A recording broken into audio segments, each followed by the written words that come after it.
Hi, Jeremy Duvall with Cypher Lumber Company. We're here at the 2012 Quad City Home Builders Association Home Show. We're here representing Cypher Lumber Company, being a very community-oriented business. Been here since 1892. Don't plan on going anywhere anytime soon. We work with homeowners, contractors, and we're here promoting today Marvin Windows indoors.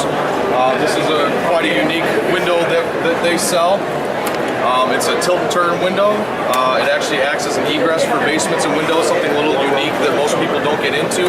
It allows for ventilation, but in an egress type situation, you can actually open that window and it folds all the way open to allow full access in and out of the building in case of an emergency. It actually has the look of a double hung window, but you don't have to have the functionality or all the movable parts of the window.